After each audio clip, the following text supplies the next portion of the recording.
So welcome, everybody.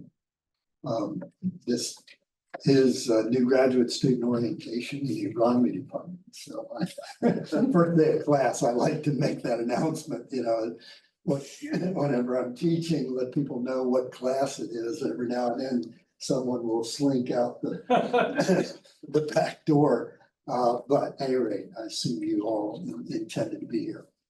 So just very quickly, what we'll do today is we'll do some introductions so that you at least know a few people in the department if you don't know many already.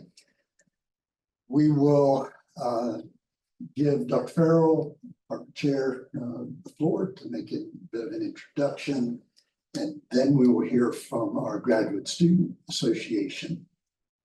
And then those of us remaining in the room at that point, will give you a bit of an overview of what our roles are. And we have folks here representing a number of different roles in terms of how they will serve you as graduate students. And then we will take a stroll through the, wait for it, Graduate Student Handbook.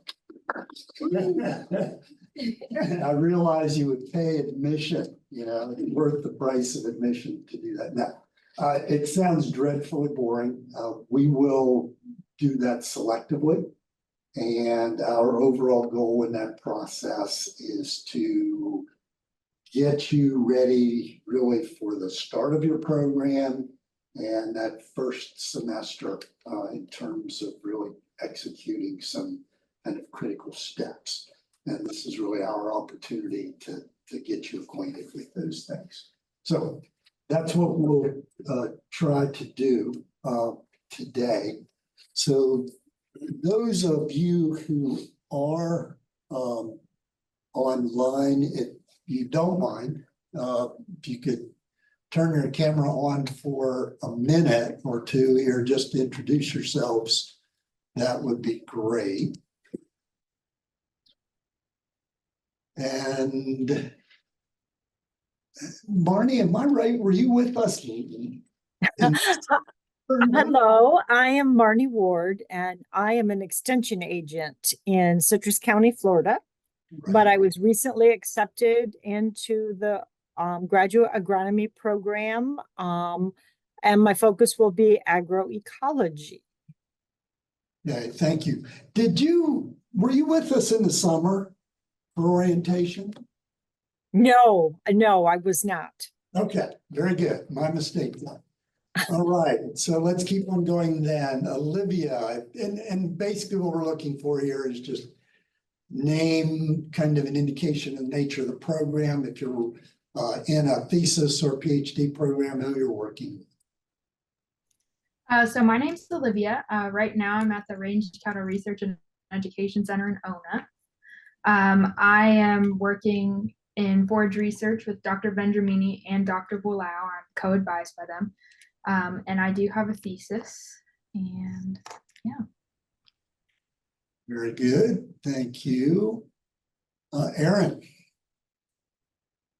Hey everybody, I'm Erin Downey. I am a non-thesis master's program in agroecology. I am, for my job that's correlated to the program, is I'm a trial coordinator at Florida Ag Research. So I'm doing independent research in crop protection products. Great, thank you very much. And Sukhbir. Hello everyone, my name is Sukhbir. I'm an older PhD student. I'm a second year PhD student, so I joined here as an EXA president. Very good, thank you. And it looks like maybe we have Walter. Walter, can you hear us? Okay, if not, we'll go around the room and maybe you will in a minute. I'll start. So I'm Lynn Sullenberger. I'm on the agronomy faculty. I am currently is the important word here, graduate coordinator. We'll talk about that more in just a minute. Go ahead. Wow. Hi, everybody. I'm Lorraine White. I am the academic program specialist for the agronomy department for the degree programs, master's and PhD program. You'll be dealing with me a lot. Yeah. We'll talk about our job duties in just a little bit, so you know a little more about that. Hey, myself Uzair. I'm a graduate student under the supervision of Dr. Freddy Hospital. So I am working on the metabolic engineering of Rajike. Hello everyone, my name is Emmanuel from PhD agronomy student working with Dr. Rayos. My specialization will be plant breeding, genetics, and genomics. Welcome. I'm Jay Farrell, I'm the interim chair. I'm Katarzyna Gabron, Kate, and I work with Dr. Petrowicz, and I'm an agronomy master's student. And I'm going to do my thesis in science, but we are still not sure about what exactly. I'm Lauren Geis. I'm starting my master's this fall with Emma Batchum. I'm sorry, I got really still that. I'm Hayden Gerson. I'm a non-thesis student. My concentration in agroecology. Okay. Patrick Belk, I work with another student in the Center for Aquatic and Invasive Plants. I'll be doing a weed science program focusing on aquatic weed management. The hat doesn't give it away. Sorry. Thank you. Hello, everyone. I'm Kevin Kenworthy. I'm faculty in the department and I am the incoming graduate coordinator. So I'm getting trained so that y'all can come to me in about 15 days, 10 days. Hi, I'm Lisa Burnett. I've talked to all of you many times. So I work very closely with Lorraine. I kind of do more of the admissions end of it, but anything else in between as we go along through the semester, sure we'll be talking to each other a lot, so. Bruce. Hi, sorry, just got off the road, dropped my daughter off at, for her graduate program. Just coming in from Atlanta last night. I am the person who is working with the agroecology concentration students in the department. So any questions usually related to the agroecology concentration, and I see a couple of our students up there, is directed towards me. So thank you for attending those online. Okay, very good. I don't see Walter anymore, so he may have lost connection, but I think I've got everybody. So, Dr. Farrell, any words for us? Yeah, just briefly here, how many of you either did an undergraduate degree here or have done your master's here and are going into a PhD program? In show of hands, anyone? Okay, undergraduate degree, okay. All right. So just a couple of you. Well, then for everyone else, I would say welcome to the University of Florida. Welcome to IFAS and welcome to the agronomy department. So as you guys are well aware, University of Florida is currently ranked as one of the top universities in the world. IFAS is consistently one of the most powerful research and teaching engines of the entire university. And the agronomy department is one of the most productive groups within IFAS. So you have found your way very purposely to one of the best agronomy departments anywhere in the country. And we're very glad to have all of you and have the caliber of students that we have sitting around this table. It's very rare to be in a place where you're going to have this much talent as that you're experiencing both today and through the rest of your program. So I would just encourage you that as you are now headed into this program, this is going to be a life-changing experience for every one of you. So you have the opportunity to learn from some of the top minds. You have the opportunity to be colleagues and benchmates with individuals that are going to be colleagues of yours for the rest of your career. So take full advantage of all of this opportunity that you have, because you are building not only a tremendous skill set while you're here, you're building connections and relationships that you're going to have for the rest of your career. And for you guys, the rest of your career is a very long time. So a lot shorter for me than it is for you at this point. But I still am closely linked to my graduate advisor. Your graduate advisor is going to serve to be a very important person, again, in your career and in your life. So develop that relationship, take advantage of the opportunities to work with them, to learn from them, but also take advantage of the opportunity to learn from each other. So you're going to have a lot of time that you can spend outside of work, do those things, but also lean on these other students because they're going to have understandings and backgrounds that you don't have. They can help you work through problems. So now is the rest of your career of building relationships to help you as you go forward and succeed. So you are in an amazing place. We're very fortunate to have every one of you. And that being said, huge opportunities lay right in front of you. But also laying in front of you are a lot of responsibilities. So don't ever think that you're in this alone, okay? You've got all of the people that are around this table that are here to help. If you ever wonder what you need to do or you don't understand, ask. That is what we're here for. This is a complicated system. You're not familiar with it. So lean into the fact that there are people to help you. And if you're ever struggling with something, let us know.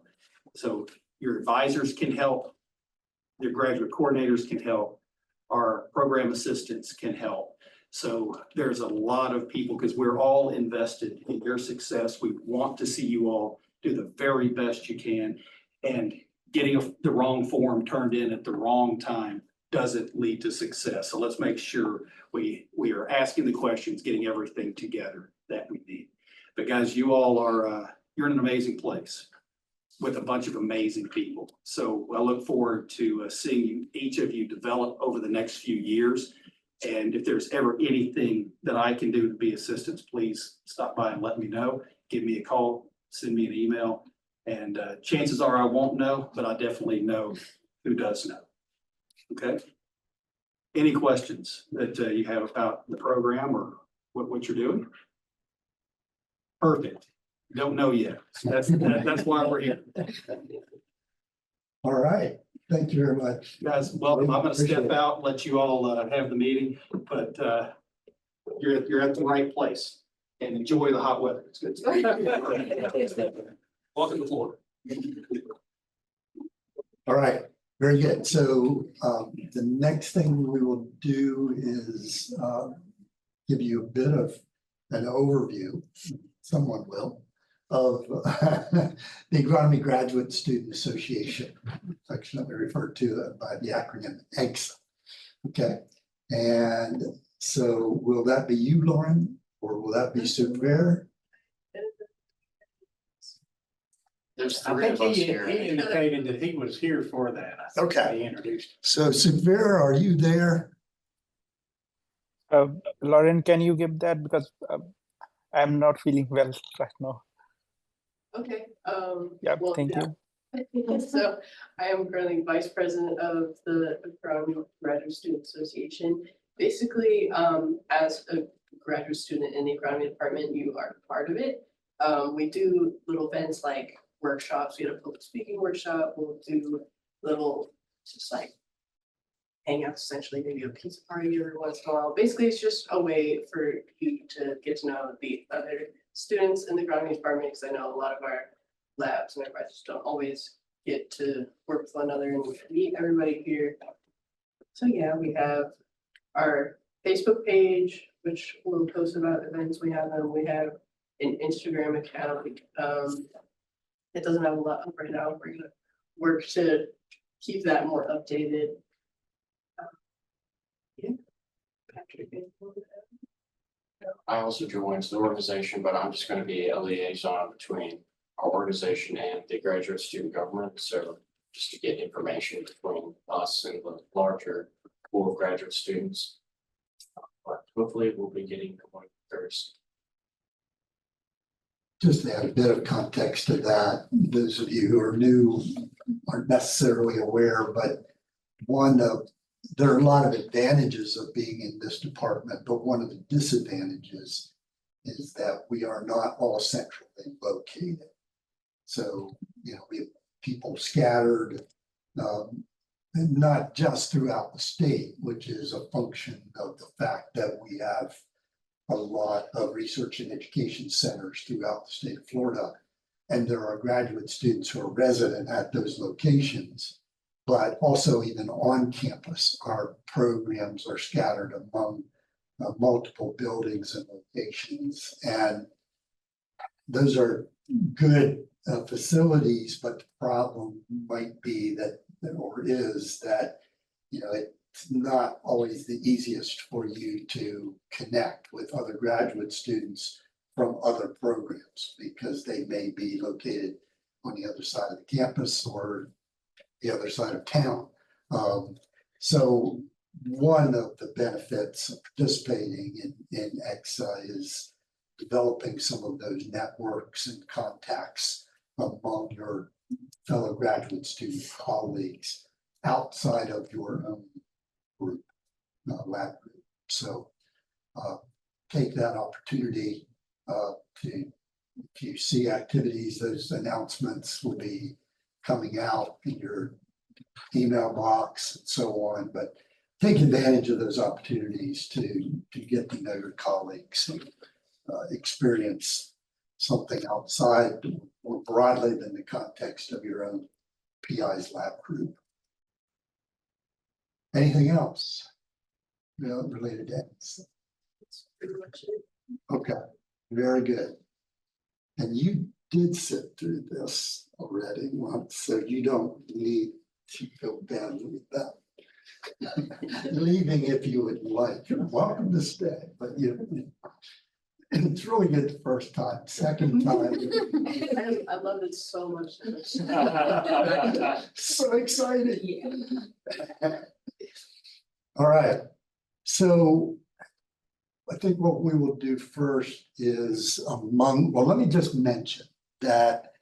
So we do a single orientation, and it includes students who are non-thesis agroecology students, who are thesis master's students, who are dissertation PhD students. Okay, so I say that because you will, throughout this conversation, find some things that are not relevant to your particular situation, but we will try to bring in the most relevant themes that are pertinent to all of your programs throughout this conversation. So we recognize up front that, you know, when we're talking about thesis or dissertation requirements, it's not relevant to a non-thesis student, but you know, there will be, I think, plenty of content that will be of relevance and importance. Okay, so the five of us will quickly introduce ourselves, just to the view, got their names already, but just to give you some sense of how we fit into perhaps your lives over the next few years relative to the department. So I'll just start. And so again, my name is Lynn Sullenberger. I'm a faculty member here, have been for a long time.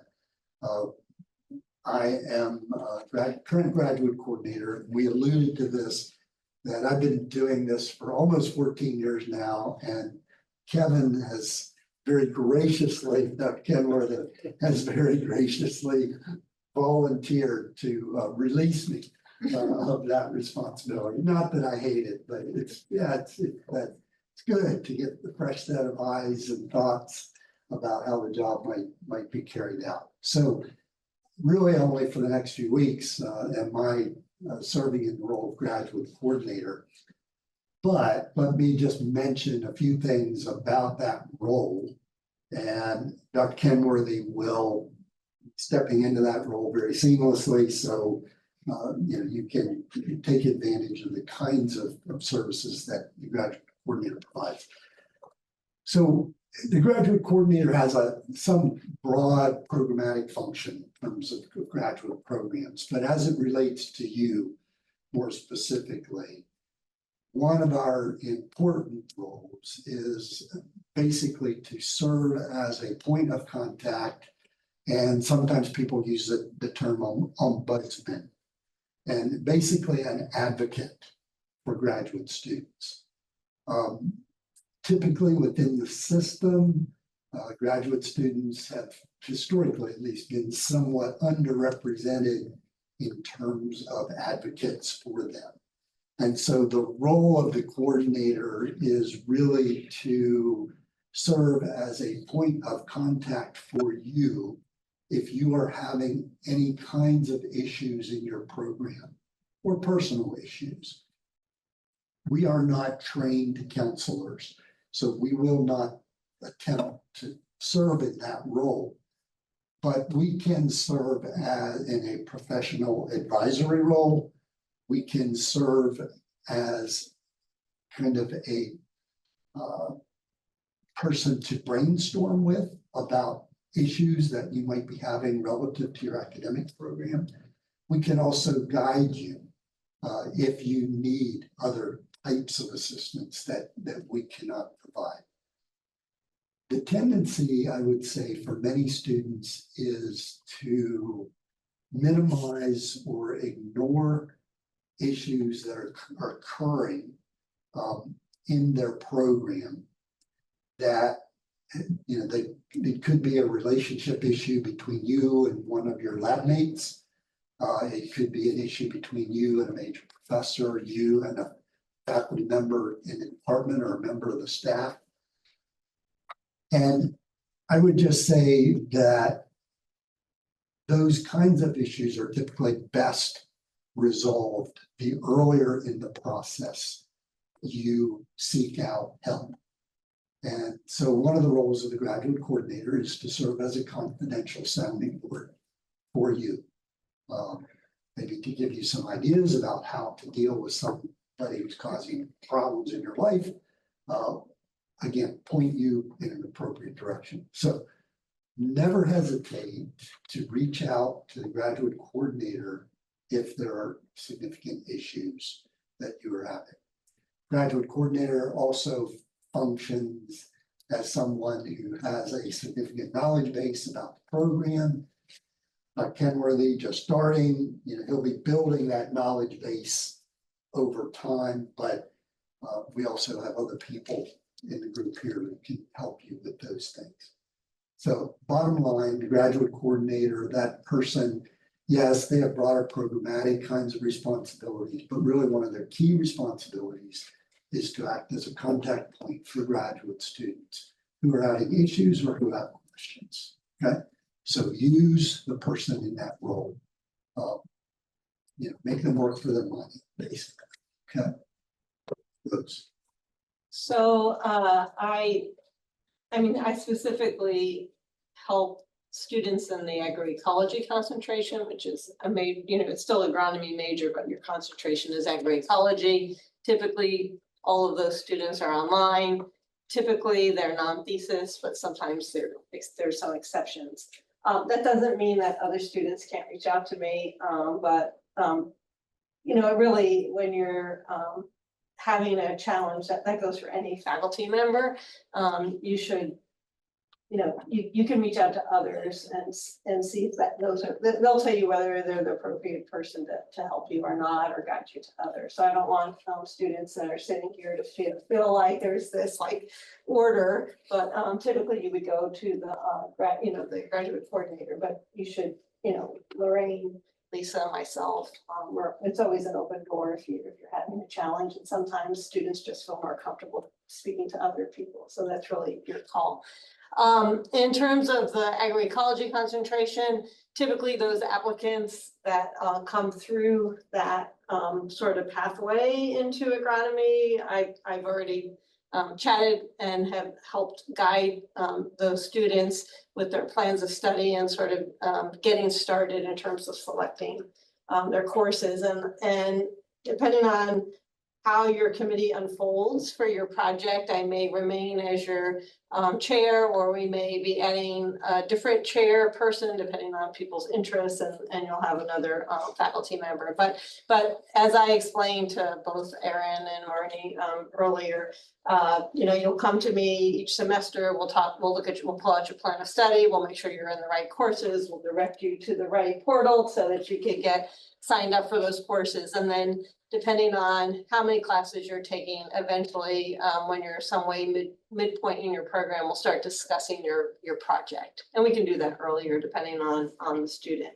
But that's not to say that Dr. Kenworthy or Sullenberger, you know, currently, or as it switches over, that they also are here to serve you too. So, but if it's specifically a question towards agroecology, I'm more familiar with sort of the program, the concentration, and probably the more appropriate person to talk to relative to those academics and those milestones.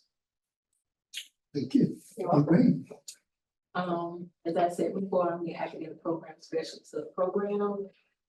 Basically, Lisa and Lisa and I work together, along with the coordinator. We all, and Rose, we all work together, basically with all the academic stuff. Most of you probably know me now from trying to get you registered. As I said this afternoon, a couple of you, just before I came here, I sent you emails saying that you're registered. So a long and busy process with registration, trying to get you all in the correct sections and courses for registration. For courses. Also, I take care of course scheduling for our department as far as the different courses that's going to be offered each semester. And pretty much anything along the way from now through till the end when your graduation. Lisa and I both, we work through that with you from beginning now all the way to the end when you graduate. And I just like to say, if anytime you have any questions about our registration, or just in general, anything academically you don't understand, please feel free again to contact me, Lisa, any of us with those questions. And if it's something one of us don't know, somebody gonna find the answer for you and get it taken care of for you. I'm Lisa. I work with Lorraine very closely, like she said. You'll be hearing, you heard a lot from me during the admission process, because I do the application and bring you on board. But then you and I will be communicating a lot as we go forward as we hit different milestones. You'll get emails from me periodically, asking you for different things, that we use in the department to make sure that you're tracking all of your milestones and hitting them when you're supposed to. I'll be contacting you a lot for signatures and forms and just various different things. I'll be reaching out to you for, like Lorraine said, you can contact either one of us.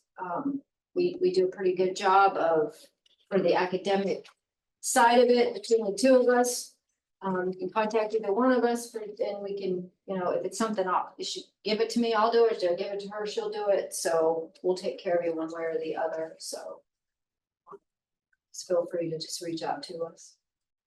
And one other thing I'd like to add to all of you, just say, please, you get an email from us, please read emails and respond to emails. That is very, very important. And basically, I would say getting through the program and getting things done and on time as it can be. So if you see an email, not just from us in our group in the agronomy department, that comes from anything from the University of Florida, anywhere within UF or the department, you get an email, please read it. If you need to respond, respond. If you don't understand what is needed or whatever, again, come to one of us. We can help you through that, but we want you to just make sure you read your emails that's coming. And then also to always use your UFL email address. Don't use any other personal emails or anything. Please use your email. UFL. Because a lot of times we'll send, our primary source of communication with you is email. So we send you things a lot of times there's going to be a deadline on it, right? There's a milestone that has, and it's not just us. That's the other thing I was going to say. We work in concert, hand in hand with other departments across campus, financial aid, admissions. the International Center. We work with all of these people, and it may not be something that we can do for you. We can certainly refer you to who over there or who you need to contact. But that's what she's saying is please read the emails because it saves all of us a lot of time, and it can affect different things at the grad school as well if things aren't in place by the deadline dates that grad school sets. It's not always an agronomy deadline. It goes above us sometimes. So please reach me. Okay, so September 1 is Yeah. my date. That might- That's when the mic drops from Dr. Solomon. It might be a Sunday, I'm not sure. but Someday after that. Yes, so I do want to take this opportunity to extend significant gratitude to Dr. Sollenberger for 14 years of service to the department. He's an example faculty member, and we all very much appreciate what he's done all these years. And he deserves a break. And hopefully there will be a learning curve for me to go through many things. If I don't have an immediate answer for you, I will work with Lisa and Lorraine and Rose and even Dr. Sollenberger to figure out what needs to be done. So please don't hesitate to come see me, to email me, to call me. My location is not in McCarty Hall. Dr. Sollenberger alluded to us being dispersed all over the place. But I am in the same complex where Dr. Emma Matchin is, and Dr. Esteban Rios, and Dr. Freddie Allpeter's greenhouse is. So some of you already know the building 350 area where I'm located, and I'm easy to find there. I have a just open door policy. If you want to, it might be good to find my number and text me to make sure I'm in the office. But if I'm in the office, feel free to come in and talk to me. By all means, please do. And I was also going to reiterate Lorraine's point. If you're getting an email from somebody in this group, they're emailing you to help you to get through something and to move forward in your program. So please read those emails and be as responsive as you can be. If you don't understand it, then reply with a question to help you understand what's needed. And I think, that's about it from me. Welcome, everyone. All right, thanks, Kevin. So we've kind of gone through a lot of the preliminaries, and we're now kind of going to launch into some things where you may have questions. So just interrupt at any time with any questions you have and jump right in. Before we go to the handbook, I typically just make a few sort of introductory comments about a few key issues and then also the beginning of your program. So for those of you particularly who are coming out of an undergraduate program, graduate programs are typically much less structured. Agroecology is a little more structured than some of our other programs, and if you like flexibility, that's good. You'll enjoy that aspect because it's a design your own kind of activity, right? You interact with your advisor and your major professor and your committee, I should say, to design the program that's going to get you where you want to be whenever you finish here. And that's great. But that flexibility also means that somebody needs to be aware of deadlines, of milestones, of what course I'm going to take, starting on Thursday or starting, your next semester. And so one of the challenges for some graduate students is kind of taking on the role, kind of maybe like an academic adult, okay? So as an undergraduate student, you're kind of an academic juvenile. you can do all kinds of crazy things and, it's not gonna bite you too much. But now, you're the adult in the room, When I teach an undergraduate course where many of them are fourth year. And I tell them, yeah, you're all looking forward to graduating, but you have to understand that once you leave this classroom for the last day, you've got to start acting like a big person. The free ride's over. The acting like a child is over. It's time to get serious, right? So all that to say is that it's your program. Not my program, not Dr. Kenworthy's program, not your advisor's program, not your lab mate's program, your program. If it's gonna work, you've got to make it work. You've got to be the engine that's providing the energy and the drive to make it work, all right? It's about your future. So having said that, I would just encourage you to not trust exclusively your advisor to know everything that you need to do at the moment you need to do it. One of the things that we try to do with going over the handbook is to acquaint you with kind of the things you need to know that need to be done, right? Your advisor may have, 5 others like you, big family, right? So you've got to advocate for yourself. Culturally, that might be interesting for some of you from other places because you're trying to figure out how these crazy Americans work and you don't really know yet. And so can I say this and still be respectful? How do they do things here? I don't know. It seems kind of nuts, right? The important thing is to be respectful, but to advocate for yourself. Being silent is not the appropriate response. We're used to people who are fairly aggressive in advocating for themselves. And so I encourage you to do that. So always be asking questions. If your advisor isn't giving you enough information about selecting courses for January, then can we set up a meeting to talk about my coursework going forward? I really want to see the big picture. You're not making enough progress toward getting a research project defined. I have some ideas about, I'm just now talking to your advisor, I have some ideas about my research. Can we set up an appointment to talk about these things and start moving that process forward? Okay, don't wait. Ask, act, move. Okay, so that would be one bit of advice that I would have. Dr. Farrell talked about networks. Don't isolate yourself in your own lab group. Get to know people in other lab groups, in other departments.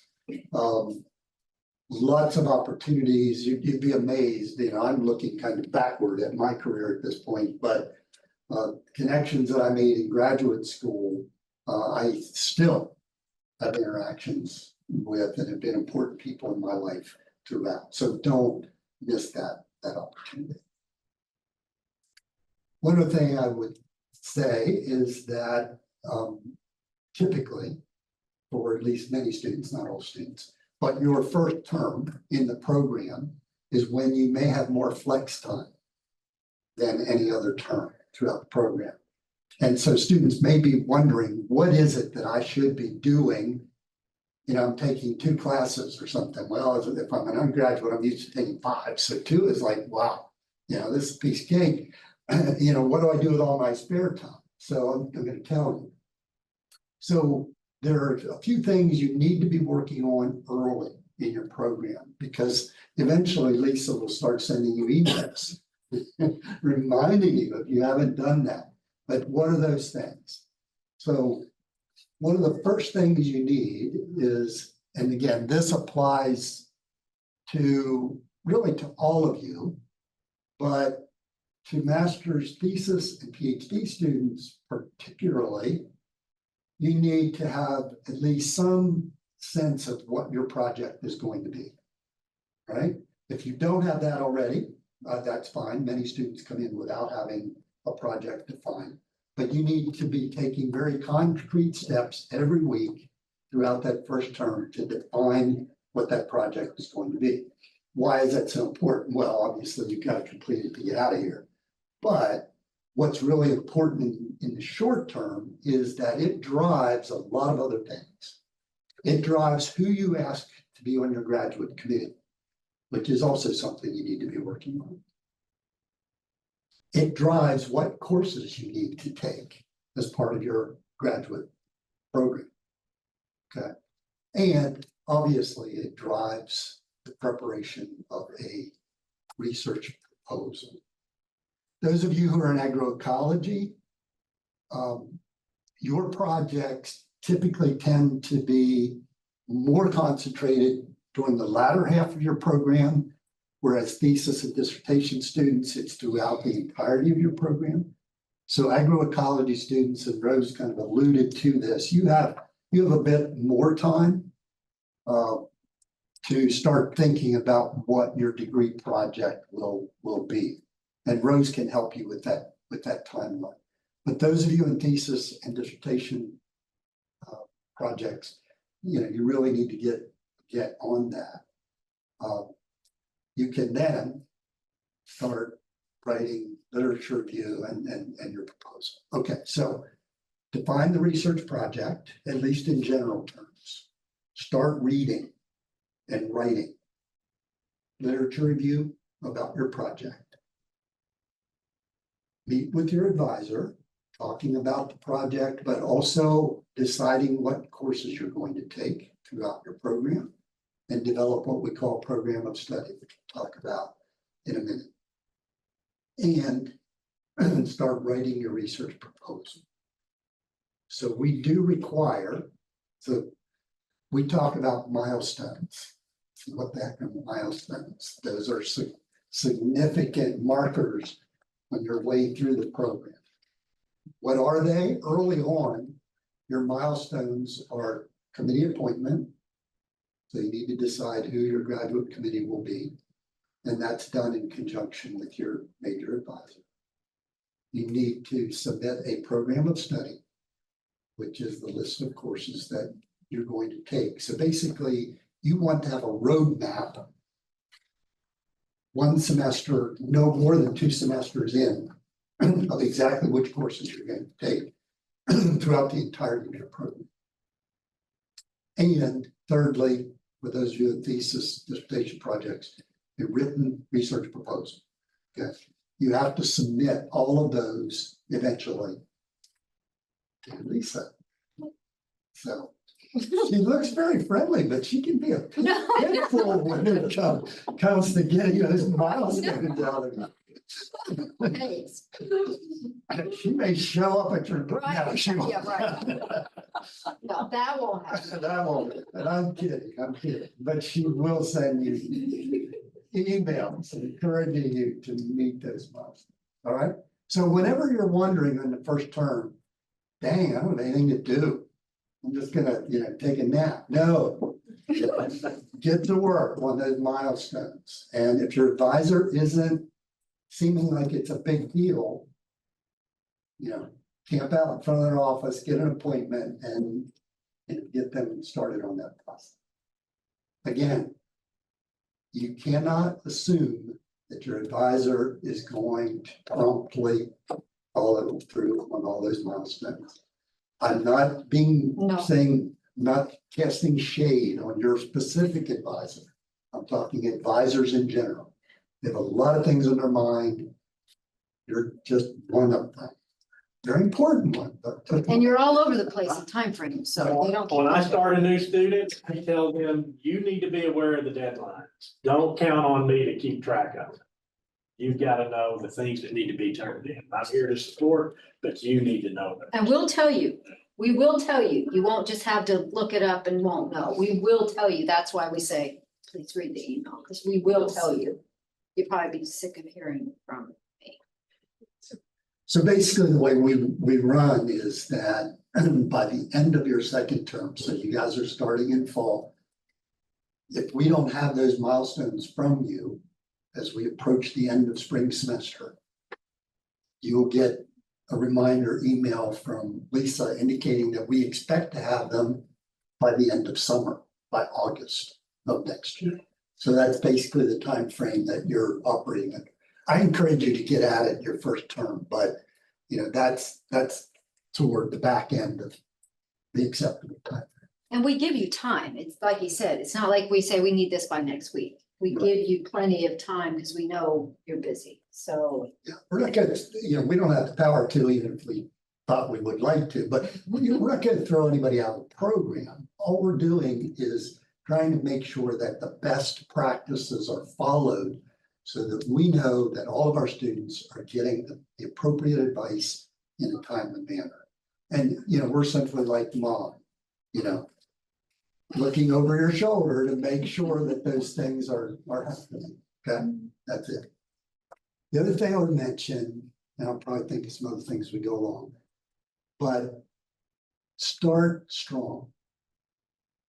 You know, my kids, if they were here today, they would say, you know, so what's dad advice? You know, what's he going to tell you? Well, he's going to tell you to start strong and finish strong. Okay. And so I say start strong. The reason is because some students maybe, I don't know what, there may be a variety of thought process, but we end up with students who have a GPA of less than 3. And that's not good. It's not good. For non-thesis students, you cannot graduate with a GPA less than 3. So you need to get it to 3.0 and above, and they don't round up. It can be 2.99999, and you're below 3. Okay, there's no rounding here. It's got to be 3.0 and above. Graduate school, they're hard, you know. Okay, so non-thesis students, it's very important. For thesis and dissertation students, it is ridiculously important. Because why? They basically have like academic probation. So if you go under a 3.0, we can petition for 1 semester to keep you in the program. Okay. If at the end of that second term you are still on probation, you lose your assistantship. You lose all funding. It's not our deal. Graduate school rule. Okay. So those of you who are on assistantship, thesis, dissertation, you know, start out with that 4.0, 3.75, whatever. Get it well above 3. Very important. Okay. We love it because we want you to succeed, but also your problem becomes our problem. And we have to file petitions and make up excuses to the graduate school, and it's really uncomfortable. So we want you to succeed, do well, start strong. All right. I have one, Jump in. I have one thing, just, you know, having said that, there are mechanisms. So just to let you know that, surprisingly, when you sit in like a position like ours, you see the whole kind of range of students and what happens, you know, throughout the course. And to me, surprisingly, a lot of students struggle at certain points in their academic career for various reasons. So you shouldn't feel like this is just happening to me. You know, I'm the odd person, everybody else seems to be succeeding. So that's the first thing. But don't ever feel like you're alone or it's just you. That's what we're here to help. There's also counseling services on campus that you can access for free. So, you know, that would be my probably the most important messages. And this is especially been true since COVID, where, you know, a lot of things have changed for your generation. You know, timelines, expectations, how you went through other courses and now you're here and back to in class, and you know, some performance levels that maybe you didn't expect. So sometimes things happen and they happen to really good students and really good people. And if you catch them early and you communicate those, there's a lot of things that we can do or we can advise you to, like there's things called incomplete grades, you know, and there's rules associated with all these mechanisms that are in the system to help you succeed. But if you choose to just come at I always say the last hour of the last day, all of those things are sort of off the table because it's too late. So communicate early to your, not only your major professor, but if you're in a class and you're feeling like, oh my God, I took the first exam, I scored 25% and I've got a D on it, and I know I need to keep it B average.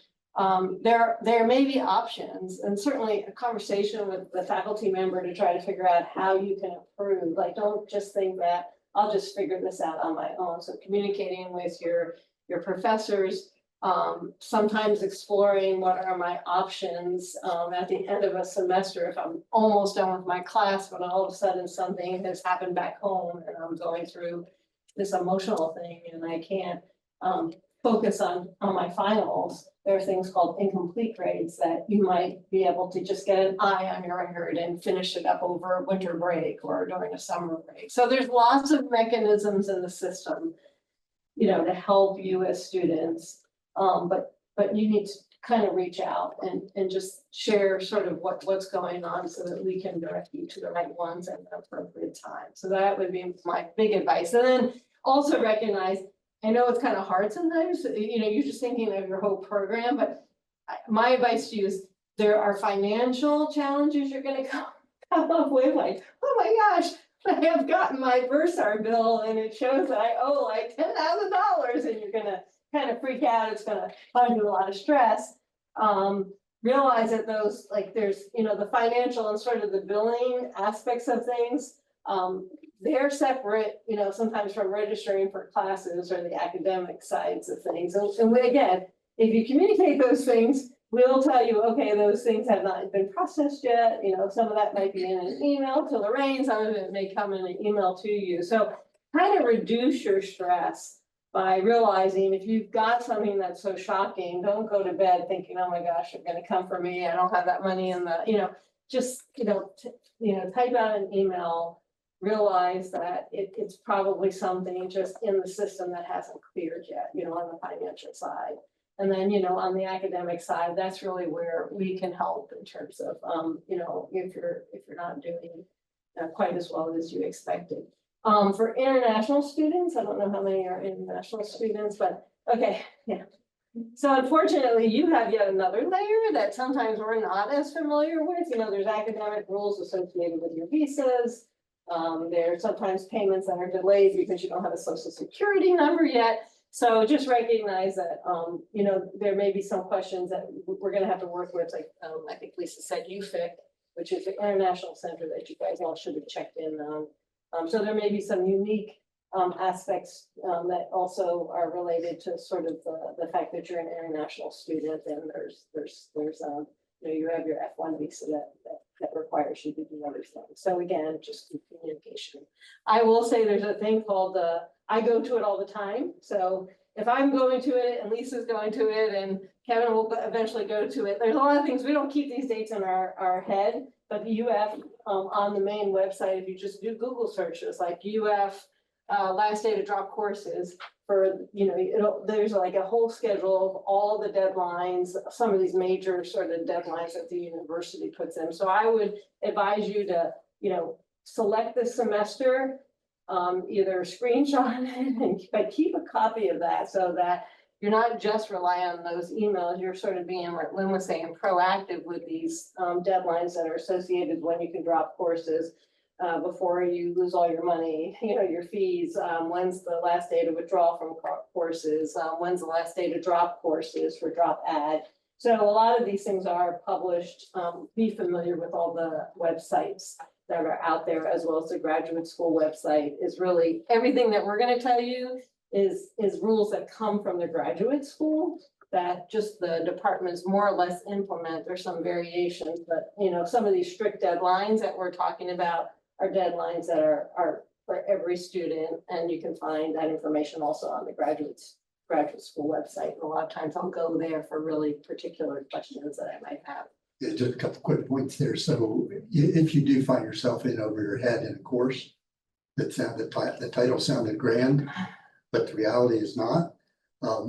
You know, figure that out as early as you can, and then try and talk to us, and we can help you maybe get out of that situation before it, you know, causes you a major issue in terms of a GPA.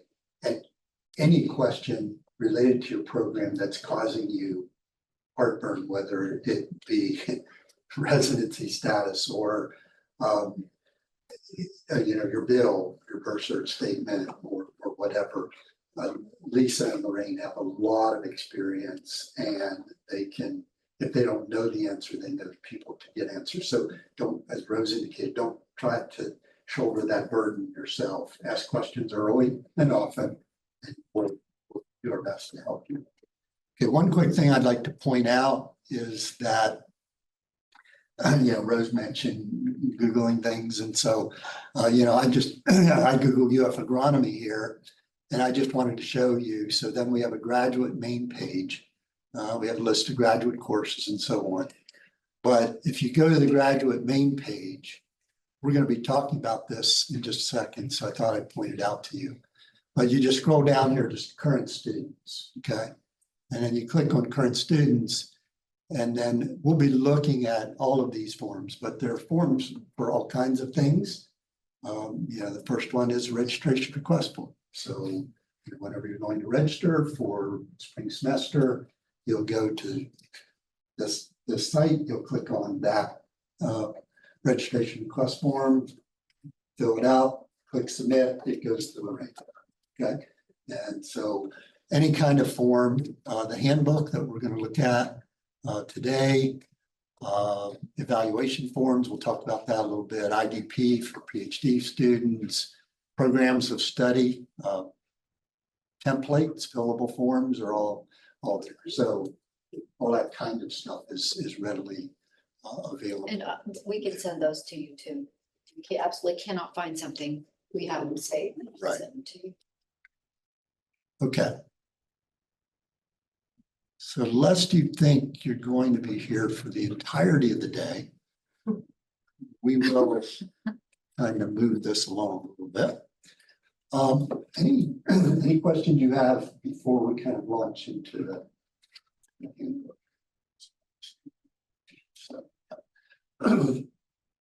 anything? No? Okay. This is where the details come in. And we recognize that you will not remember all of the details, but this handbook, as you saw, there is a link to it at that page. And so you can link to it and look at it at any point.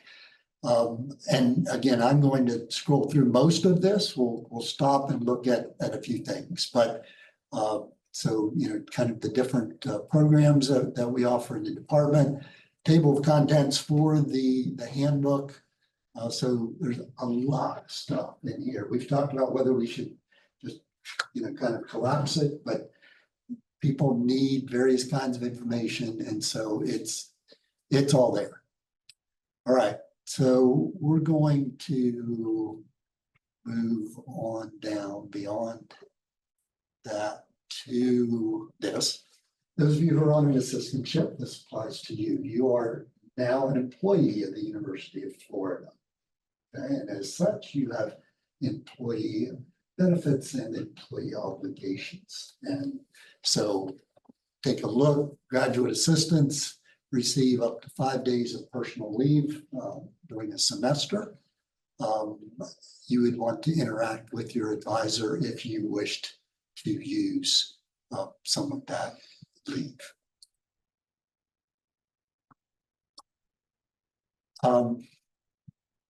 Let me just mention for international students, there is a requirement for what is called physical presence. And I'm not going to give you all the gory details. I'm just going to mention it so that when you hear about it at some point, you say, oh, that old gray haired guy talked about that at orientation, right?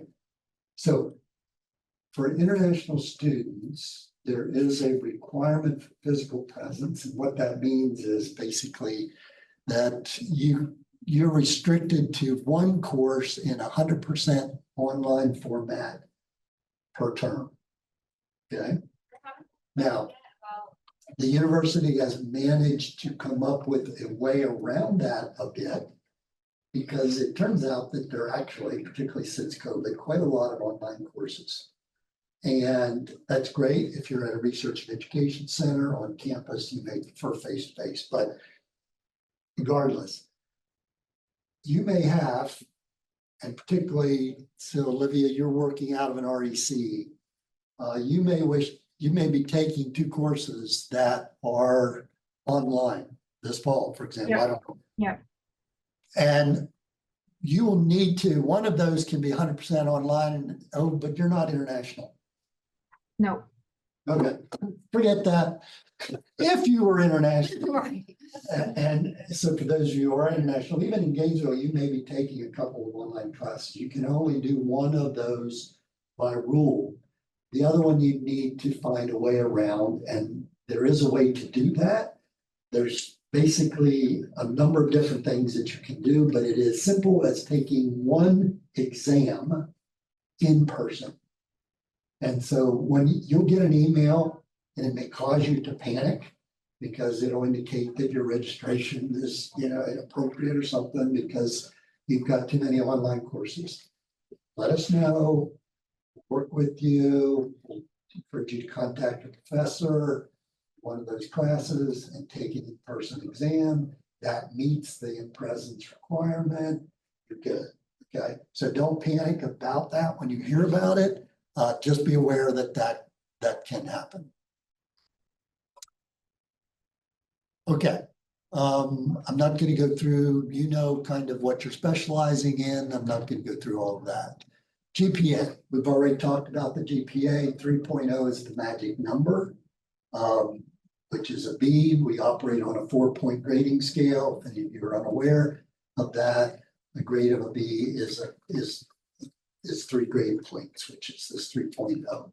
Okay, so you're aspiring to get a B or greater in every class you take. Now, notice the second point, if you can read it, it says grade C or higher are passing grades. Unlike if you come out of an undergraduate curriculum, where as long as it was something other than a failing grade, whether that be an E or an F, whatever system you're in, here, if your grade is less than a C minus included in that, that is a failing grade for a graduate student. That means that you do not get credit for having taken that course. They get you coming and going. Not only do you not get credit, but it does count toward your GPA. Okay, so that's a problem. By all means, don't get less than a C, but build up to 3.0 or greater early. Yeah, and I was gonna say that, if this is your first semester, which by definition it is, really think about that minimum requirement, because of the fact that you don't have ways to cushion your GPA the first semester. So just be careful with what you sign, so if you're not the greatest in statistics and your professor says you have to take statistics the first semester, that's fine. You should communicate, I'm a little concerned about my GPA because I need to maintain that. Maybe I feel it makes more sense to do it maybe in the spring, but hey, if you want me to do it in the fall, I totally understand that. But let's really think about that second class, because I want to make sure that it's a class I'm going to do well in. So just really don't be overconfident, be honest with yourself and recognize that first semester, that's the semester where it's the most critical in terms of maintaining that minimum of 3.0, because if you put below it, when you don't have any other courses to balance it out on, it can be really a challenge. So just think about those courses this semester. So when you start strong, you create a GPA buffer for yourself. And so then you can absorb a C grade, but first term, it's difficult. Some of you, by virtue of your funding in this program, will serve as teaching assistants. And there's a little information here. Typically, the graduate coordinator will send out an announcement before the beginning of a semester reminding those students who are going to serve as teaching assistants that term, that they need to do these online certifications. So this is the information. If you're serving as a TA, we require only the FERPA training and this maintaining a safe and respectful campus environment. And there's information here on how to access those.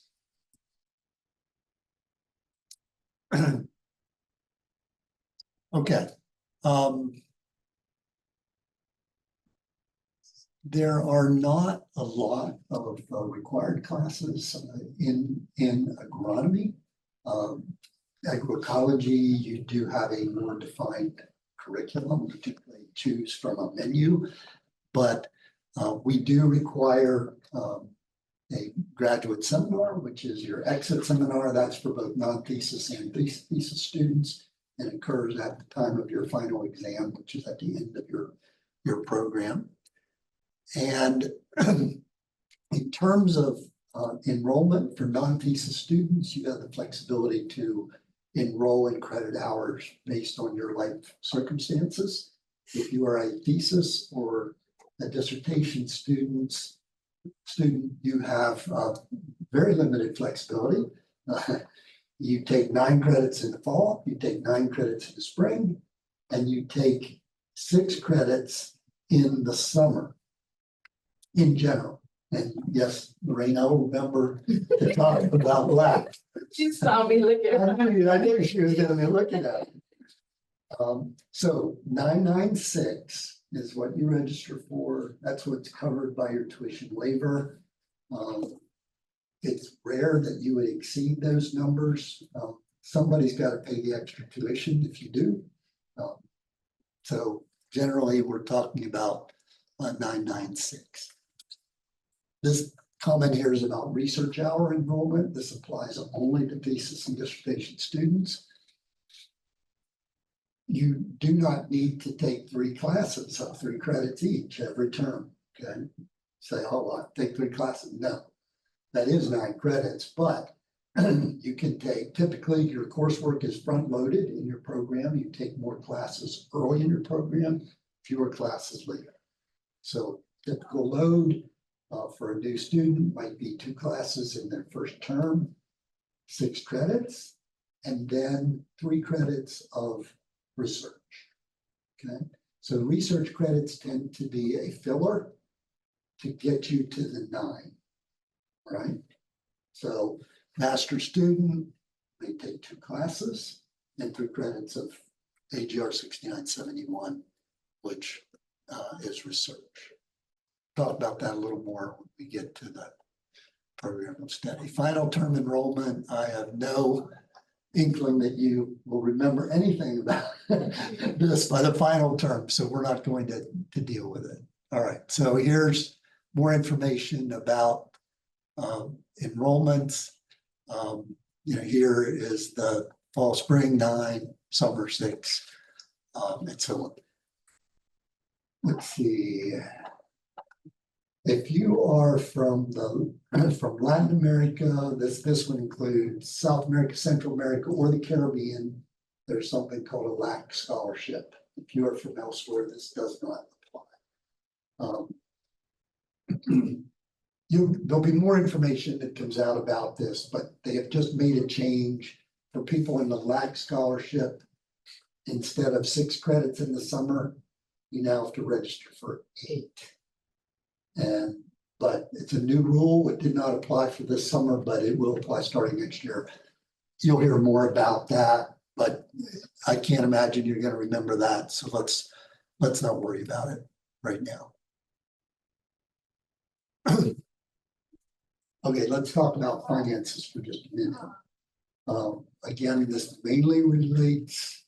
So for agroecology, you guys have a standard per hour cost.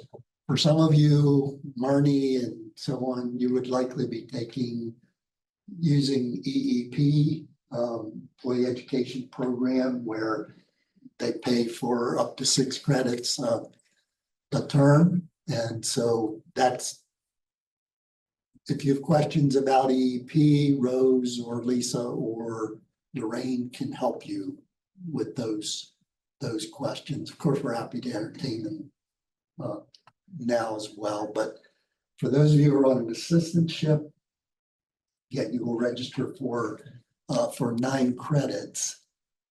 So there are 2 elements here. One is the tuition. If you are on an assistantship, your advisor is paying your tuition.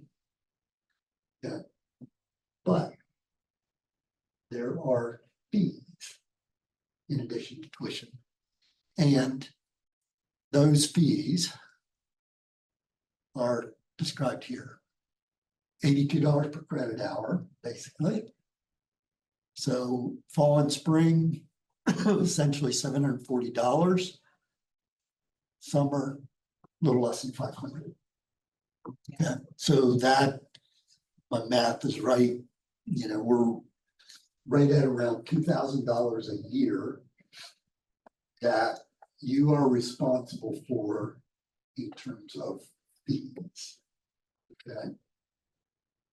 Now, while we're talking about money, let's talk about the bursar statement. You have an account that charges will show up. Again, those of you who are on an assistantship, it's a little messy your first semester. It takes a little while to get you, excuse me, in the system.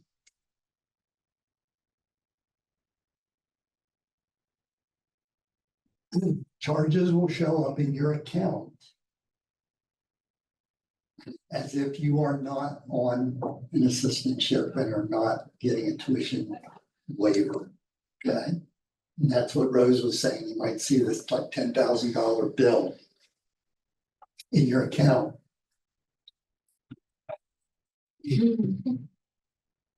Deep breath. Okay, deep breath. That means your tuition waiver has not cleared yet. And during your first term, it will take some time. How long, Lorraine? 6 weeks? 2 months? It could take, but tuition waivers, they usually have a deferral deadline out there, which like now for fall, it's November 15th, but we do our best to try to get them in before then. So it varies each time on that with us getting them put into the system, but we do try to get them put in like classes, everything by no later than October, probably mid-September, you should have that, it should be in the system for you. You should have it entered into the system. But this is a first term deal. After that, you're in the system and it's not a problem. But just telling you, you will get sticker shock if you look at your statement. Okay. Now, what you do know, if you're on an assistantship, you know how much you are responsible for. It is 9 times that number. So it is this 737. Talk about payments, fees. Okay.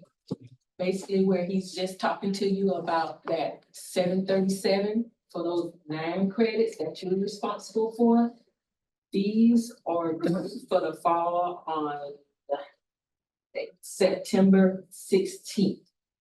That's the last day that you have to pay those fees. If you don't pay those fees right there by that deadline date, you will be charged a $100 late fee. So you're gonna have those fees on top of another $100 charged to you if you don't pay by September 16th.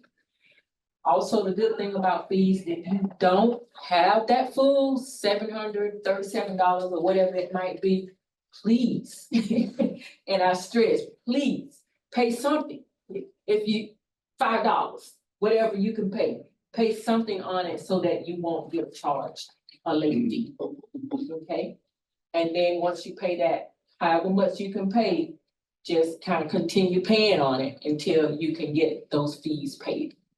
So that September 16th deadline is basically as part, and correct me if I'm wrong, but for those of you on an assistantship, that's the deadline for making an initial payment toward the total cost of your fees. So you can pay $10 and then you will not be on September 16th charged an extra 100. You have the rest of the term. Because when you first show up, you've got all kinds of expenses, you know, apartment and all kinds of stuff. So you may not have that kind of money available until you start getting regular checks. Okay. So questions about that, or go ahead, Chris. Yeah, I was just gonna say, you know, eventually you're gonna wanna pay those fees in full, because when you try to register for the next semester, and a lot of times students try to register, you know, say November-ish, whenever the system opens up for registering for courses. If you have a fee due, they're not gonna allow you to register until you're cleared it. So just be aware that there are some implications to waiting too long, but, you know, definitely try to not have that extra $100 on there.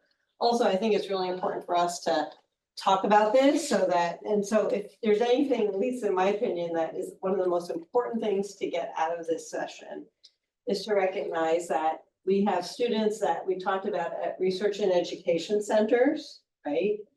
We have students that are on campus. We have students that are on 100% online and they're not ever coming to campus. And then we have students that are taking advantage of an employee benefit. So they're a UF employee taking courses. All four of those types of students get charged different tuition and fees. We saw that. That's what Dr. Sollenberger was showing. So when you're registering for classes and you go to the form that we said that Lorraine will access, you have to know what kind of student you are, and you have to indicate that on the form when you register for class, or you may end up in the wrong section. So every course has 4 or 5 sections for different types of students. And the reason why you'll see when you try to register for a course, there's all these different sections.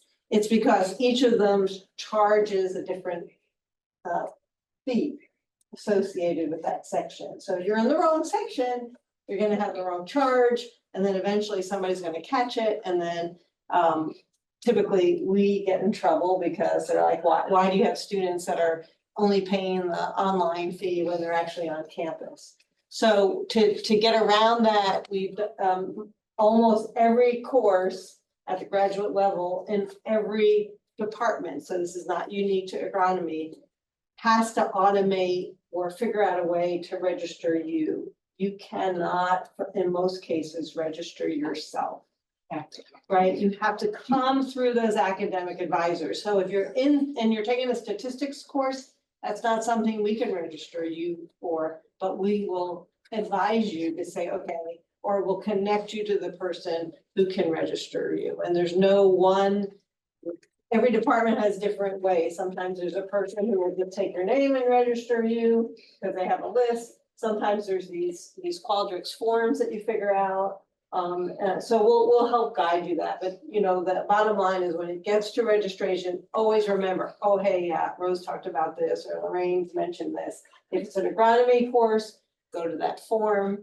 If you fill out the kind of student you are, you should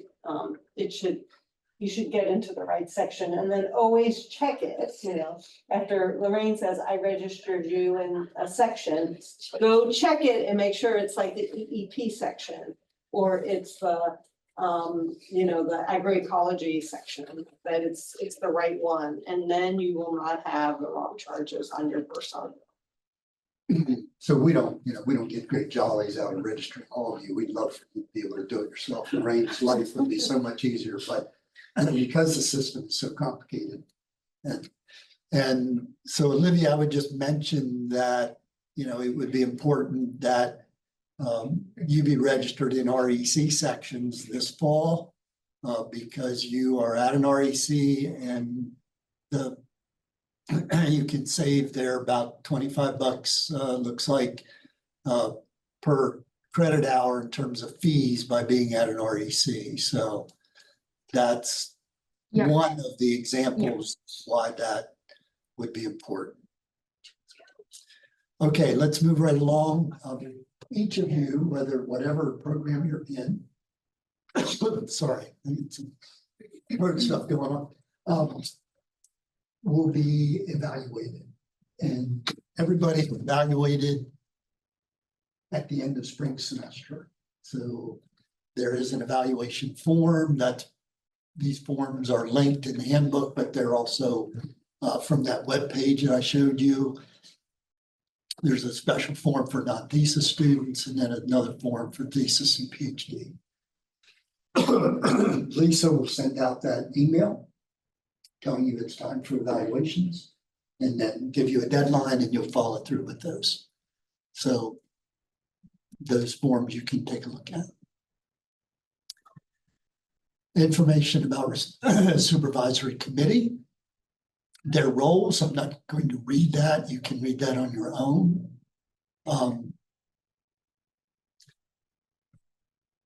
This is an important one. It tells you who is on your committee. And in terms of numbers and roles. So non-thesis, you only have 2. Thesis, you need to have at least 3. PhD, 4. So that information is available. Take a look at it whenever you're appointing your committee. You need not have a minor, but if you choose to minor in another department, let's say you wanted to minor in soil and water science, then you would need to have a faculty member from that department on your committee. So that's what this minor representative is about. The roles of the committee members are indicated here. PhD students must have a faculty member from another department at UF on their committee. Anyone can have what's called a special member. Special member, we think they're all special, but a special member is someone from outside the university. So if there is some reason why there would be this is not your mom, okay? But this could be someone with a PhD in specific training in your area who would be useful to have on your committee. There is a possibility of having that person. So as I mentioned, there are forms for each of the milestones. There's a form that you can link at that website and also here that takes you to the committee appointment form. You fill that out with your major advisor and then you send it to, in your case, you'll be sending it to Dr. Kenworthy. He will take a look at it to make sure that it meets the requirements for the degree.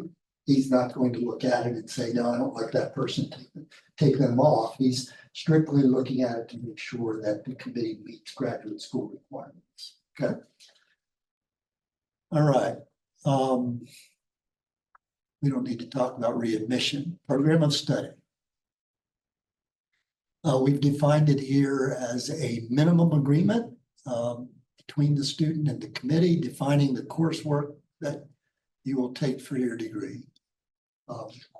Keep in mind that none of us are going to tell you what courses you should take. That's not our job. If you ask us, we will tell you to talk to your advisor and your graduate committee. That's their job. Okay, so we don't tell you what courses to take. It's not because we don't like you or what, but that's not what we do. Okay, that's your committee and your advisor to do that. So the sooner that you get that program described, the clearer the entirety of the roadmap is in front of you, and we find that to be advantageous. Okay, so every term you simply refer back to your program of study. Okay, here's what I'm registering for this term. Fill out that little survey, send it to Brain, boom, done. Okay, very simple. And again, there are programs of study for non-thesis, MS thesis, and PhD. There's some more guidelines there. So the way we handle those is very similar to the committee appointment form. You talk to your advisor and perhaps your committee about the courses you're going to take, and you fill out that fillable program of study form. You send it to the graduate coordinator, who will look at your form. Again, not to tell you you should or should not take this course, but look at it to make sure that the courses you've selected meet the requirements for the degree. And that the form is filled out in a reasonably accurate manner. Rose would do that for agroecology students. Dr. Kenworthy will do that for thesis and dissertation students. You may get a reply that you need to check on a few things, that you don't have the right number of credits, whatever. But again, the purpose of that is not for us to control what you take, but to make sure that your target that you're meeting the requirements of graduate school. We don't like surprises in the last semester. Oops, I don't have enough credits. That's not a good surprise. Okay, so we try to avoid those. All right.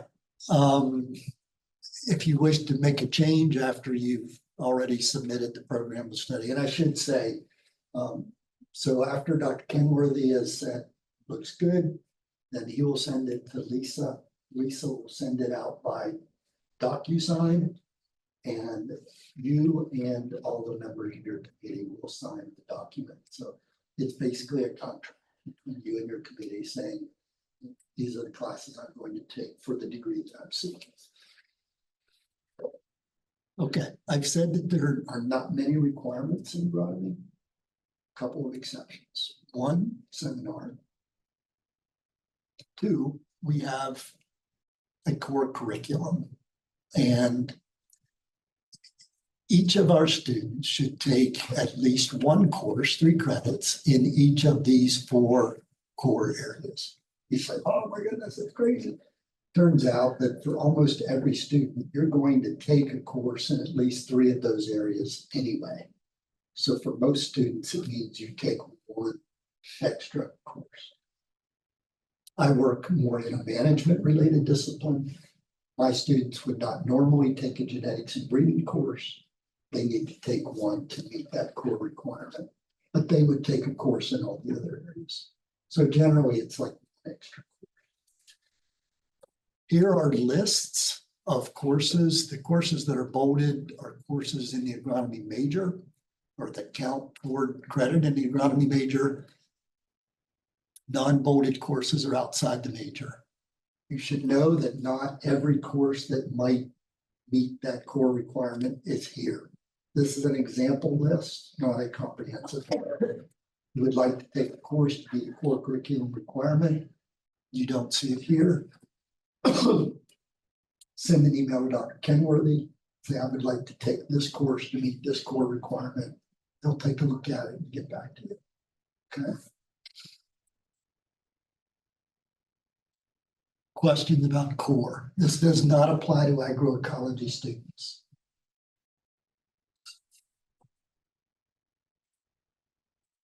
I just a note that we'll have to update the booklet because I see there's a lot of what they call AGR 6932s.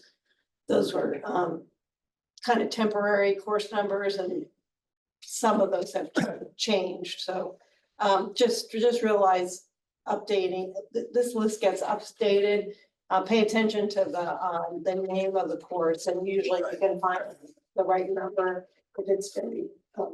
if it's given once it becomes a permanent course. At 1692 is like a sort of a holding place until it gets approved through the curriculum committee at the university level. So just look at the titles like plant chromosomes and genomes. It may have a different, That one does have a number, doesn't it, Kevin? I believe it does. Yes. Yeah. Okay.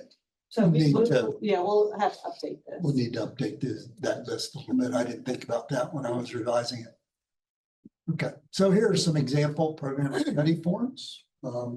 Again, I'm not going to go through those in detail, but you find kind of your category. Here's MS agroecology example. You have, I think, have a newer form than that, but use the most current form that's on the website. Talk to your advisor. These are fillable forms, so they're very easy to fill in, to change as you need, and so on. All right. I don't go into a lot of detail on professional development, but there are some opportunities here. One thing I do mention is this. The IDP, Individual Development Plan. This relates only to PhD students during your first term, and this is one of the milestones. You and your advisor should fill out an IDP, Individual Development Plan. What is an IDP? Is basically an opportunity for you and your advisor to do a bit of introspection. Where am I right now in terms of my skill set, things that I'm good at, things I'm not so good at? Where do I want to be when I finish my program? The IDP is how am I going to get from here to there? You know, maybe I'm not very good at public speaking, so I needed to have lots of practice with public speaking. So we get that into the IDP. So it's basically, how do I get from the weaknesses when I start to strengths by the time I'm done? Okay. Those are required. It's a graduate school requirement for all PhD students. I had one comment regarding the IDP as well as a little bit backwards when we were talking about courses to take. It's not stressed in the handbook, but there's many more graduate level certificate programs that you as a graduate student can enroll in. So these are separate credentials. Like say, for example, there's one in geomatics. So say you want to develop a skill set. Doing an IDP, you've noticed that there's an interesting certificate that's going to give you a lot of courses in GIS, and that's what you want. So you would have to, you can go in, you can actually apply for that certificate, which is a separate credential. It also can count, you know, in your plan of study for agronomy. You just got, there's a few rules associated with like overlap of courses, but you should look at, especially if you're in a PhD program, in my opinion, look at those early to see if there's any certificates at the graduate level that are interesting to you outside of the department or even in the department that may be offered, to see if you want to have this extra credential. I know in a lot of international students like those because certificates mean something a little bit more in that employment market. So just be aware. I would spend a little time on that page just so that you're aware of those opportunities as you embark in your program. Okay, and here is the link again to the IDP form. So there is a form that you can use to complete that, and there it is. Okay, then for all degrees, there are degree requirements. And you know, so here we have MS non-thesis, at least 30 credits, minimum 15 credits, yeah, and so on. So those requirements are there. You can cross-check your program of study once you develop it with these numbers to see if you've done it. Dr. Kenworthy will check on that as well. All right, here's some information about, you know, semester goals and so on, PhD requirements as well. And again, I'm not, you know, going to read all of that to you. We don't need to talk about joint degrees. Final term, we don't really need to deal with that. There's a list of courses in the agronomy department. I did update this one, but I didn't update the other one. So, yeah, so here's plant chromosomes and genomes, AGR 6305. And then there's information on all of the, I'm just going to keep scrolling here, but all of the faculty members. Here's certificate information Dr. Koenig was just talking about. Somewhere down here, it's faculty. You don't need to know about petitions. Yeah, there's our faculty list. It was updated. And here are all of these people to help you. We took nice pictures. Yeah, we updated the picture. I wanted to say one thing because as I was looking at some of those forms, You may run into a challenge when you register for a course because there's a prerequisite, say at the graduate level.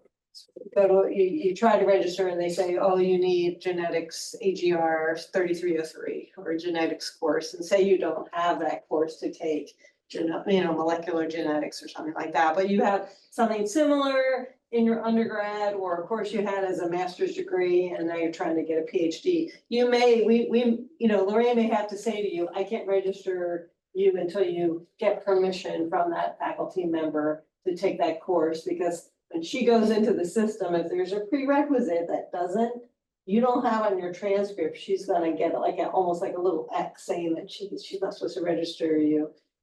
So she's gonna ask you to just make sure that it's okay with the faculty member. And it's also a time for you to make sure that you feel like you're qualified to do all the work associated with that course. So again, it's just a way to protect you, to make sure you've got the prerequisite knowledge that's assumed by the faculty member for that course.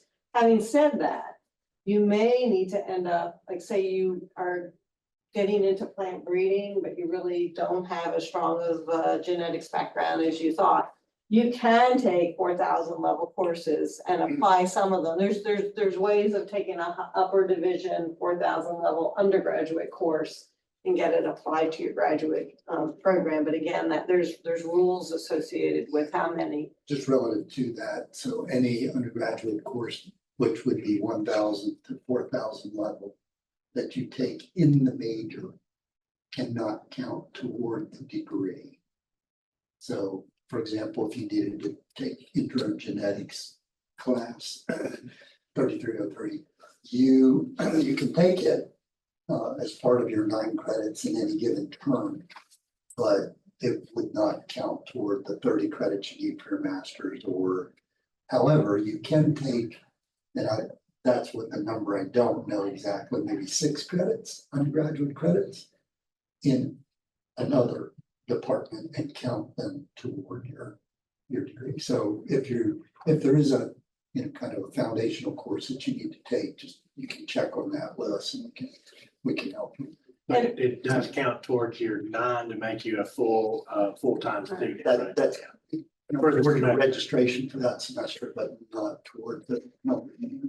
And one other thing about the core requirement, this would apply specifically to those of you who are have earned masters.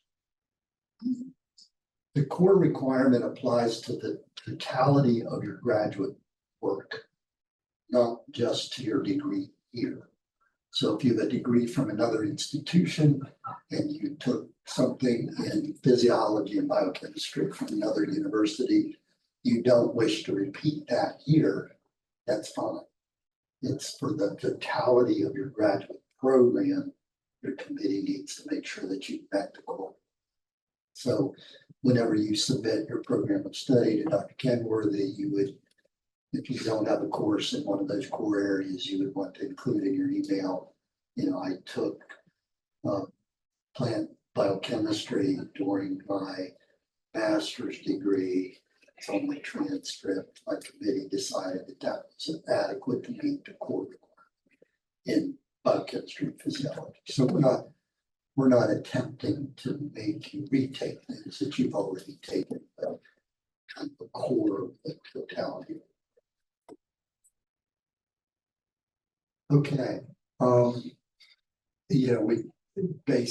We back a dump truck into the room and dump it on your heads in this session. Okay, we recognize that, but we also recognize that probably one of the more important things we can do, one, is get you ready for this term, but then acquaint you with where you can find the information that you need and introduce you to us so that you have hopefully some level of comfort in coming to us and asking us the questions that you need to have answered.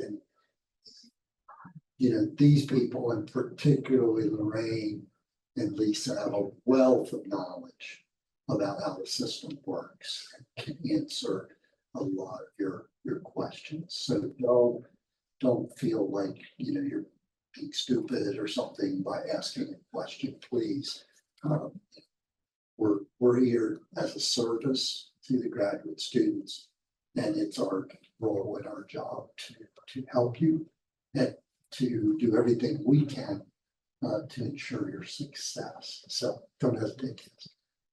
Are there any questions you have for us before we call it a day, either anyone online or in person?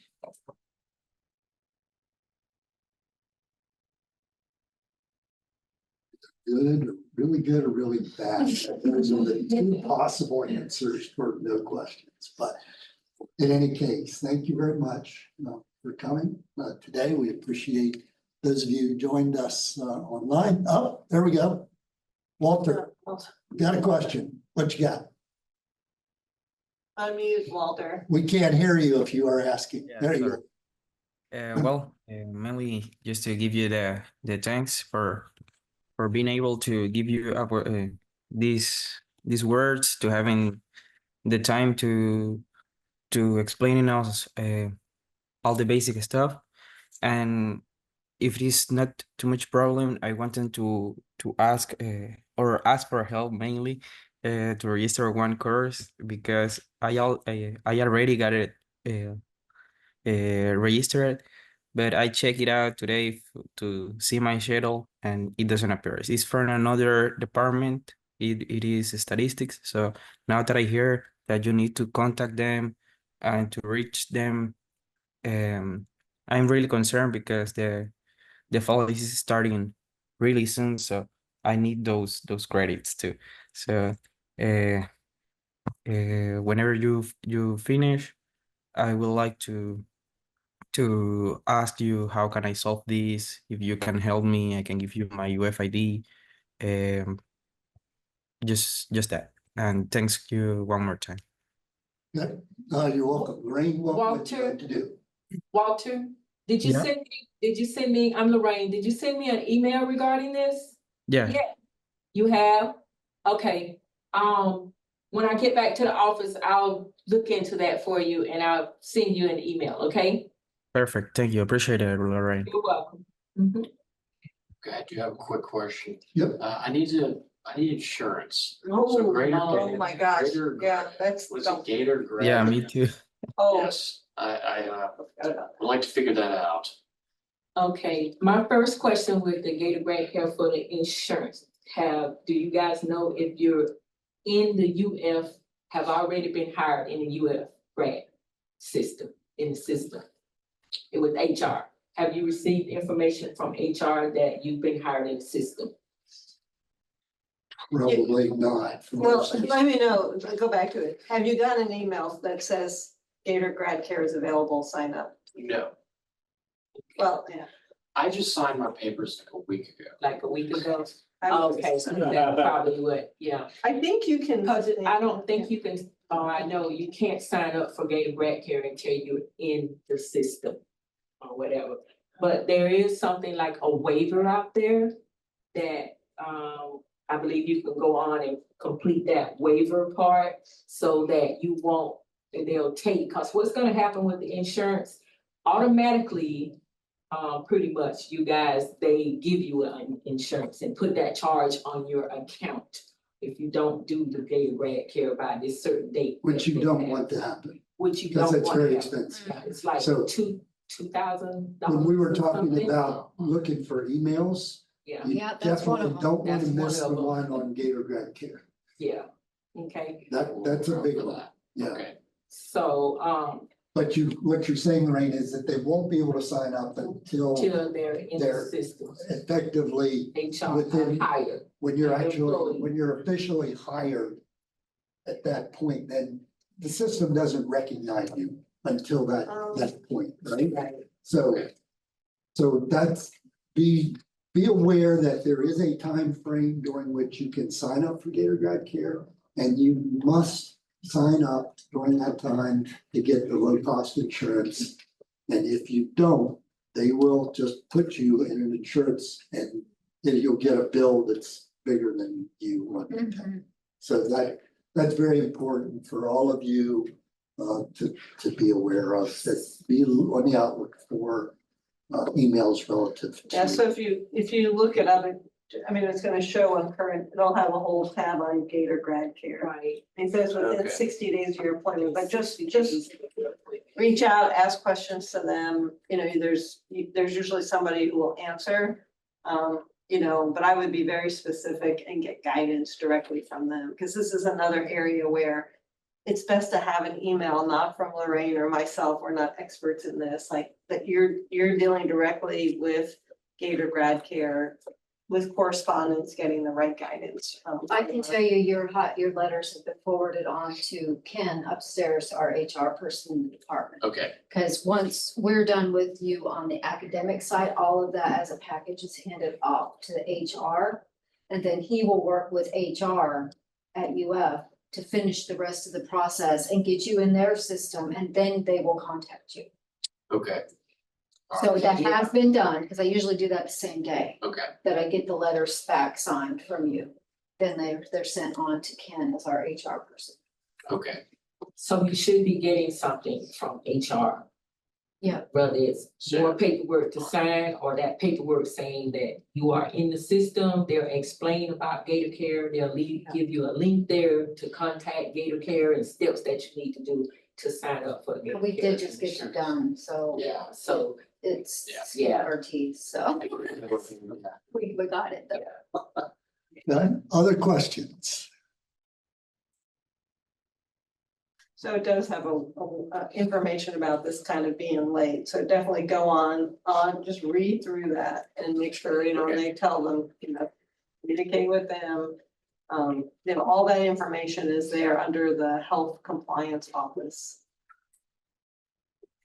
And also, everyone, I'd just like to touch on registration. By looking at everybody's name, I think everybody's here has registered for something. Am I correct? Have you already registered for at least one course right now? Okay, because the deadline for regular registration is tomorrow. And if you haven't registered for at least one course, again, you'll get $100 late charge. Added to your account. So if you have registered for at least one credit or one course, you're good. But if you haven't, please contact me and let me know what you want to register for, because we want to prevent you having that $100 late charge.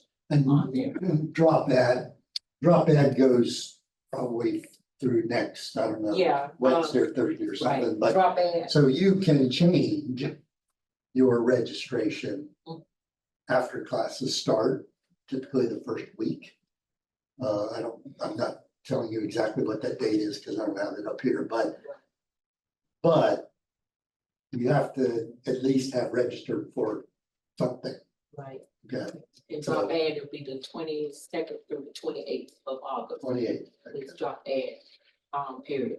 For those of you, I know Marnie and you are EEP or the state tuition waivers. Just a reminder not to panic. I can register you guys, they say starting on the 22nd.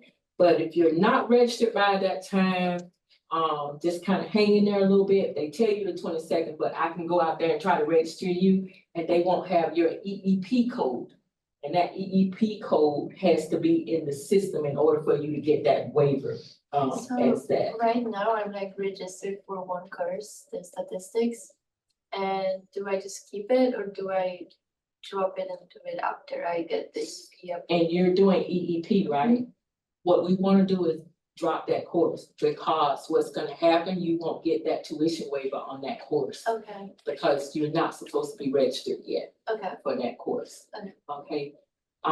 So EEP cannot register until the first day of classes, is that Right, correct? exactly, Right, so exactly, that's an exception. Yeah. To the rule. whatever, so. And you yeah. filled out all your EEP paperwork, correct? And got permission. You've got all this, yeah. So have you heard anything from the registrar's office about being approved for EEP? Yeah, I yet? was approved by the director. Okay, Yeah. all right, because you guys should get something, once you submit your EEP paperwork, you should receive something from them or the state tuition waiver. you should receive something from them saying that you've been approved to take whatever courses you want to take for the fall Yeah, I semester. got the. Okay, Yeah, got it. I got the approval yesterday, okay, the letter. So now I just want to, because I'm a nervous Nelly here. So, you guys are going to register me, correct? Marnie, which ones did you take? Which ones Oh, did you sign up you for? had to ask me that, right? It's AGR 55 Yeah. something. Yeah, and it's just one? I put a Was it list of, 55, I put a 11? list of 4 classes. But I actually only want, hopefully I'll just get the first one and I won't have to. Yeah, AGR 6422. Yeah, that's fine. Okay. Is there AGR? And I think I told you to write a little note in the comments to tell Lorraine, I want to get into this one. This is my priority one. Yes, and that's what I did. And she knows what to do. Okay, because I'm just belaboring it because I am actually going to be off-site on Thursday with probably no access to email. And I just want to make sure if by the end of the day, if I will be able to check it then. What do I do if it says I'm not in the class? Just go to the class, no matter what, whether you're registered or not. Well, unless, I guess you won't have access, but Lorraine will send you an email once she registers. Right, once you're registered, when I can register you starting on the 22nd, and like I just said, if you're not registered by then, I will get you registered by the 28th, and like she said, if you're not, just go to the class or whatever. And so that's 5511. That's 660. Things you started on. 64. Dr. Hammond's. 6422. C, okay. I thought you said, well, that was your priority one, the 64. 6422 is what you and I talked about. Okay, so, all right. So, Yeah, environmental crop nutrition. Yeah, Dr. Yeah, Hammond. okay. Yeah, Marnie? Uh-huh. Also, can you send to me a copy of your EEP form? Okay, sure. Was that Lorraine? Yes. Okay, I can't tell who's talking down there. You guys are all really small on the screen. Oh my God. Okay, yes, if you would do that for me, please, I appreciate that. All right, no problem. I think you sent me a copy of yours. Yeah, you sent me a copy of yours. anything else? Okay. We are available, other than just now, so if you think of anything, emails, calls, whatever. So, thanks to all of you. Lauren gets 2 gold stars. She came to the orientation twice. She knows all of it now. She can relate everything to all the other students. Dr. Henry is ready to ask you to leave. Yeah. Because you actually sat through this morning. Remember, September 1, come to me. Yep. Dr. Sollenberger gets a break. If you forget, no worries. I'll go through withdrawal if I don't get any requests. for- Oh, you'll get something. Yeah. We probably need Not to from make an them. announcement to all the executive leaders saying this will be done, and I'm aware of it. Yeah, probably. Because now it's exactly. Yeah.